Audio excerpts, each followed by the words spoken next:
নমস্কার। এই ভিডিওতে আমরা অর্গানিক কাইনেটিক্সের উপর কিছু কোশ্চেন প্র্যাকটিস করছি। প্রথমে বলছে এই যে কার্ভটা থেকে তুমি কি জানতে পারছো। এই কার্ভটা থেকে কি জানতে পারছি দেখো, এটা হলো রিঅ্যাক্ট্যান্ট, এটা হলো প্রোডাক্ট। রিঅ্যাক্ট্যান্টের এনার্জিটা বেশি, প্রোডাক্টের এনার্জিটা কম। রিঅ্যাক্ট্যান্টের থেকে প্রোডাক্টের এনার্জিটা কম বলে যেটুকুনি ডিফারেন্স ঘটছে সেইটুকুনি এনার্জি ডেল্টা এইচ সেটা কী হবে, বেরিয়ে যাবে। তার মানে এটা একটা এক্সোথার্মিক রিয়াকশান, এটা ফার্স্ট বুঝলাম। আর কি বুঝলাম, আর রিয়াকশানটা দুখানা ইন্টারমিডিয়েটের মধ্যে দিয়ে গেছে। আর ট্রানজিশন স্টেট কতগুলো রয়েছে, এটা হলো TS1, TS2 এবং TS3। ঠিক আছে, এবার দেখো এই ট্রানজিশন স্টেটের স্ট্রাকচার কী হবে। এই যে প্রথম ইন্টারমিডিয়েট যেটা রয়েছে সেই ইন্টারমিডিয়েটের মতন, কারণ দেখো এনার্জেটিক্যালি এটা ক্লোজ। দ্বিতীয় ট্রানজিশন স্টেটের স্ট্রাকচার কী হবে না, দ্বিতীয় যে ইন্টারমিডিয়েট রয়েছে সেটার কাছাকাছি দেখো এনার্জেটিক্যালি ক্লোজ, তাই জন্য এই ট্রানজিশন স্টেটের স্ট্রাকচার হলো সেকেন্ড ইন্টারমিডিয়েটের মতন। ট্রানজিশন স্টেট 3 স্ট্রাকচার কী হবে, এটা দেখো ইন্টারমিডিয়েটের energetically close according to the Hammond পস্টুলেটা। তো হ্যামোট পস্টুলেট থেকে এটা বুঝতে পারছি, তার মানে এই ট্রানজিশন স্টেট স্ট্রাকচার হবে দ্বিতীয় ইন্টারমিডিয়েটের মতন। আমরা এই জিনিসটা বুঝতে পারি। পরের কোশ্চেন বলছে, by Hammond postulate find the nature of the transition state between the এইটা। ঠিক আছে, তাহলে তুমি একটু ভালো করে দেখার চেষ্টা করে, এই যে কম্পাউন্ডটা নেওয়া হয়েছে এই কম্পাউন্ডটাকে HCl এর সঙ্গে রিয়াকশান হচ্ছে, তার মানে H প্লাস Cl মাইনাস, তার মানে দেখো একটা ইন্টারমিডিয়েট ফর্ম করেছে, রাইট। এবং দেখো এই ইন্টারমিডিয়েটের যথেষ্ট একটা স্টেবল ইন্টারমিডিয়েট, কারণ কি 3 ডিগ্রি কার্বোক্যাটায়ন প্লাস 3টে 6টা 3টে 9টা আলফা হাইড্রোজেন 9টা দিয়ে হাইপার কনজুগেশনও করছে।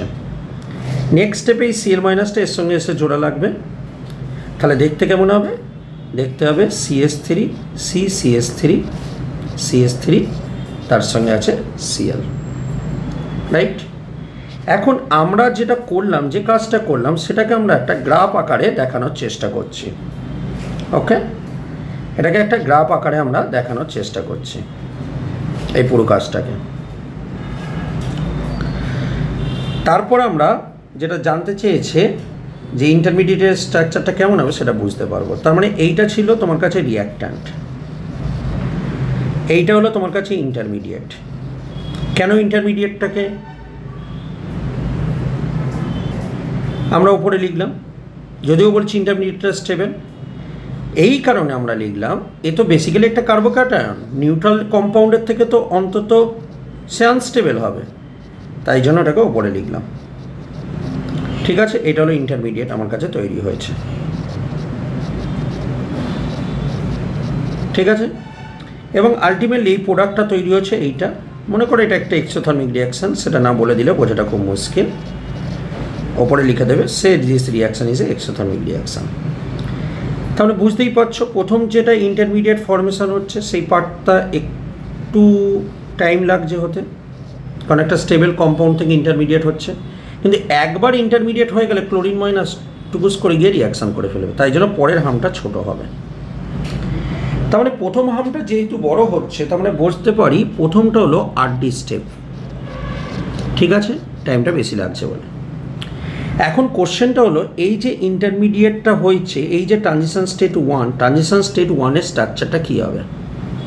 হ্যামোট পস্টুলেশনটা অ্যাপ্লাই করো, দেখো এনার্জেটিক্যালি ক্লোজ কার কাছাকাছি বলো, ইন্টারমিডিয়েটের মতো, তার মানে ট্রানজিশন স্টেটটা হবে ইন্টারমিডিয়েট লাইক।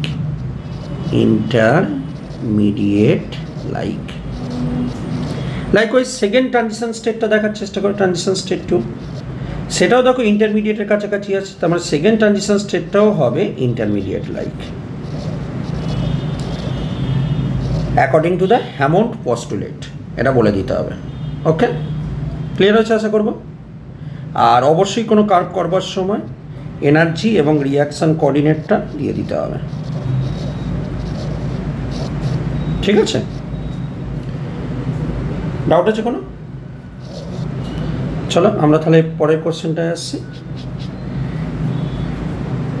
কার্ভটা ঠিক করে নেবে, আর যদি কোনো কিছু অ্যাজাম্পশন করে নাও, যেমন মনে করে এটা একটা এক্সোথার্মিক রিয়াকশন আমি অ্যাজাম্পশন করে নাও, সেটা দেখিয়ে দিতে হবে। আমরা থার্ড কোশ্চেনটায় আসছি। থার্ড কোশ্চেনটা বলেছে ফাইন্ড KCP এবং TCP প্রোডাক্ট। চলো, এই যে কম্পাউন্ডটা রয়েছে CH2, এটা কার সঙ্গে রিয়াকশন হচ্ছে? HBr এর সঙ্গে, তার মানে H প্লাস রয়েছে। তা প্রথমেই ডবল বন্ডটা দিয়ে H প্লাসটাকে নিল, ঠিক আছে। 3 ডিগ্রি কার্বোক্যাটায়ন করছে, যেখানে পরবর্তীকালে Br মাইনাসটা এসে অ্যাটাচ করছে। যেহেতু একটা স্টেবল কার্বোক্যাটনের মধ্যে দিয়ে হচ্ছে, তাই জন্য এই প্রোডাক্টটাকে আমরা বলবো KCP প্রোডাক্ট, কাইনেটিক্যালি কন্ট্রোল প্রোডাক্ট। কারণ এটার অ্যাক্টিভেশন এনার্জি কম, বিকজ এটা মানে এটা যদি রিঅ্যাক্ট্যান্ট থেকে থাকে, হ্যাঁ, এটার অ্যাক্টিভেশন এনার্জি কম। কেন অ্যাক্টিভেশন এনার্জিটা কম? তার কারণটা হচ্ছে এর কার্বোক্যাটনটা বেশি পরিমাণে স্টেবল, আর কার্বোক্যাটন বেশি পরিমাণে স্টেবল মানে তার অ্যাক্টিভেশন এনার্জিটা কী হবে? কম হবে। কারণ এটা দেখো 3 ডিগ্রি কার্বোক্যাটন। এটা ছাড়াও আরেকটা পসিবিলিটিও আছে, খেয়াল করে দেখো, সেটা হলো এইটা রেজোন্যান্স করে হবে। তাহলে রেজোন্যান্স করে যদি কোনো প্রোডাক্ট তৈরি হয়, সেটা লং টাইমের জন্য স্টেবল হবে। এটা দেখো 2 ডিগ্রি কার্বোক্যাটন, তাই জন্য এর অ্যাক্টিভেশন এনার্জিটা কী আছে? বেশি। বোঝা গেছে? তো তারপর পরবর্তীকালে Br মাইনাস এসে অ্যাটাক করবে। তাই জন্য এই যে প্রোডাক্টটা পেলাম, এই জিনিসটাকে আমরা বলবো TCP প্রোডাক্ট, থার্মোডাইনামিক্যালি কন্ট্রোল প্রোডাক্ট। তাহলে এই দিকটা হলো KCP, এটা হলো KCP প্রোডাক্ট, আর আলটিমেটলি স্টেবল প্রোডাক্ট যেটা হবে সেটা হলো TCP প্রোডাক্ট। এর অ্যাক্টিভেশন এনার্জিটা কী হবে? বেশি। আর এটা হলো রিঅ্যাক্ট্যান্ট, এটা এনার্জি, এটা হলো রিঅ্যাকশান কোঅর্ডিনেট, ঠিক আছে। তাহলে গ্রাফ এঁকে প্রোডাক্টটা আমরা লিখে দিতে পারবো, ঠিক আছে। পরের কোশ্চেনে আমরা আসছি। পরের কোশ্চেনটা বলেছে, দেখো, বলেছে why dehydration of 1 butanol produce trans butene. ভালো করে বুঝবে, 1 বিউটানল করছো, 2 ট্রান্স বিউটিন দিচ্ছে কেন? তাহলে প্রথমে বিউটানলের ছবিটা আঁকছি। এটা হলো 1 বিউটানল, ঠিক আছে। ডিহাইড্রেশন করছো, তার মানে H প্লাস নিয়েছো। তাহলে লোন পেয়ার দিয়ে প্রথমে কী হবে? H প্লাসটাকে নেবে। তাহলে CH3 CH2 CH2 CH2, এটা কী হবে? OH2 plus. নেক্সট স্টেপে কী হবে? নেক্সট স্টেপে এই বন্ডটা বেরিয়ে যাবে, বেরিয়ে গেলে CH3 CH2 CH2 CH2 plus হবে। এই অবস্থা দেখো, যে কার্বোক্যাটনটা ফর্ম করছে সেই কার্বোক্যাটনটা কত ডিগ্রি? 1 degree, right. এবার কী হবে? এখানকে একটা হাইড্রোজেন এখানটা মাইগ্রেট করে আসবে। এর প্রশ্ন হলো হাইড্রোজেনটা কেন মাইগ্রেট করছে? না, হাইড্রোজেনটা এই কারণে মাইগ্রেট করছে, যদি হাইড্রোজেনটা মাইগ্রেট করে আসে, এটা একটা 2 ডিগ্রি কার্বোক্যাটন হবে, এবং আমরা জানি 2 degree carbocation is more stable than 1 degree. তারপর এখানকার হাইড্রোজেনটা আসবে, এই হাইড্রোজেনটা পড়বে, তাহলে পড়লে আমার কাছে এই প্রোডাক্টটা তৈরি হলো, ঠিক আছে। এবার এই যে প্রোডাক্টটা রয়েছে, এই প্রোডাক্টটাকে এবার তুমি কি করলে? ট্রান্সপোজিশনেই কেন প্রোডাক্টটা তৈরি হলো? তাহলে দুটো প্রোডাক্ট হতে পারে, একটা হলো সিস আইসোমার, আর একটা কী হতে পারে? Trans isomer. তাহলে বলছে ট্রান্সটাই কেন হচ্ছে, ঠিক আছে। তার কারণ দেখো, সিসটা যদি করি তাহলে এইটা হচ্ছে,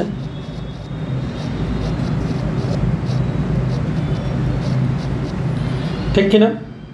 এবার দেখো সিসের ক্ষেত্রে দেখো স্টেরিক এফেক্ট হচ্ছে,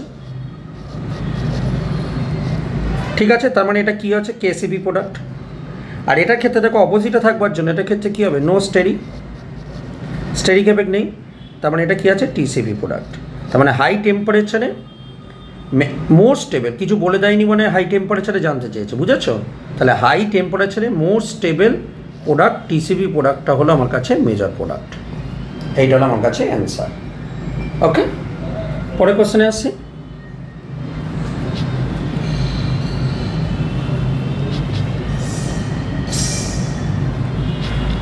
পরের কোশ্চেন বলেছে, এই ইকুয়েশনটা দেওয়া আছে, বলেছে অ্যাক্টিভেশন এনার্জি কত। দেখো আরএনএস ইকুয়েশন যেন K = A × e⁻⁻ এবার দুদিকে ln now, ln K ln A e⁻⁻ তাহলে ln K = ln A plus ln e⁻⁻, right. ln k সমান সমান ln a minus E a by R T. এবার তুমি দেখো একটা খেয়াল করে, আমাকে যে কোশ্চেনটা দিয়েছে সেই কোশ্চেনটায় এইটার সঙ্গে এটার মিল আছে, এইটার সঙ্গে তার মানে এইটার মিল হবে, এবং এইটার সঙ্গে তার মানে এইটার মিল হবে। তার মানে দুটো ইকুয়েশনকে কম্পেয়ার করে বলতে পারি -11067 বাই টি সমান সমান কী হবে, মাইনাস ইএ বাই আর টি। বলতে পারি টি ক্যান্সেল আউট হয়ে যাচ্ছে, মাইনাস মাইনাস ক্যান্সেল আউট হয়ে যাচ্ছে, তাহলে অ্যাক্টিভেশন এনার্জি কত হচ্ছে 11067 ইন্টু কী হবে ইএ, সরি ইন্টু কী হবে আর। ঠিক আছে, যেই জুলে বার করতে চাই 11067 ইন্টু 8.314 জুল মোল ইনভার্স, এইটা হবে আমার কাছে অ্যাক্টিভেশন এনার্জি, এটা হবে আমার কাছে অ্যান্সার।